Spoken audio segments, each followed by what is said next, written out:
ইনকিলাব মঞ্চের আহ্বায়ক শরীফ ওসমান হাদী হত্যার ঘটনায় জড়িত বাংলাদেশি নাগরিক ফিলিপ সাংমাকে ১৪ দিনের বিচারিক বিভাগীয় হেফাজতের নির্দেশ দিয়েছে পশ্চিমবঙ্গের স্থানীয় এক আদালত। ৭ দিনের পুলিশ রিমান্ডে শেষে রাজ্যটির বিধাননগর মহকুমা আদালতে তোলা হলে অতিরিক্ত মুখ্য বিচারক তাকে জেল হেফাজতের নির্দেশ দেন।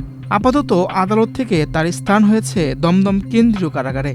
এদিন আদালতে তোলার আগে তাকে বিধাননগর মহকুমা হাসপাতালে শারীরিক পরীক্ষার জন্য নিয়ে যাওয়া হয়। এ সময় তাকে হাদী হত্যা নিয়ে প্রশ্ন করা হলে তিনি কোনো প্রশ্নের উত্তর দেননি। ফিলিপের বিরুদ্ধে অভিযোগ, হাদী হত্যার প্রধান ২ চক্রই বাংলাদেশি নাগরিক ফয়সাল করিম মাসুদ ওরফে রাহুল এবং আলমগীর হোসেনকে অবৈধভাবে মেঘালয় সীমান্ত দিয়ে ভারতে অনুপ্রবেশে সহায়তা করেছিল। এক্সট্রিম মশার কয়েল প্ল্যান্ট ফাইবার দিয়ে তৈরি, তাই সহজে ভাঙে না, সুগন্ধিযুক্ত ও নিরবিচ্ছিন্নভাবে জ্বলে। ডেঙ্গু, চিকুনগুনিয়া বাহী সহ যে কোনো মশার বিরুদ্ধে দেয় এক্সট্রিম সুরক্ষা। সেই অভিযোগে গত ১৩ মার্চ ফিলিপ সাংমাকে গ্রেপ্তার করেছিল পশ্চিমবঙ্গের পুলিশের বিশেষ টাস্ক ফোর্স।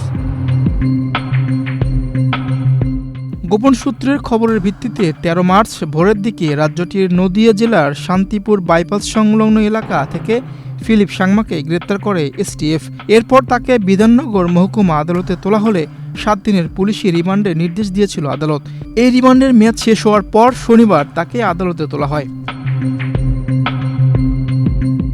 ২০২৫ সালের ১২ ডিসেম্বর রাজধানীর পল্টন এলাকায় মোটরসাইকেলে আসা হেলমেট পরিহিত দুর্বৃত্তরা ইনকিলাব মঞ্চের মুখপাত্র শরীফ ওসমান হাদীকে গুলি করে এবং এতে তিনি গুরুতর আহত হন। এরপর ১৮ ডিসেম্বর রাত ৯:৩০টায় সিঙ্গাপুর চিকিৎসাধীন অবস্থায় তিনি মৃত্যুবরণ করেন।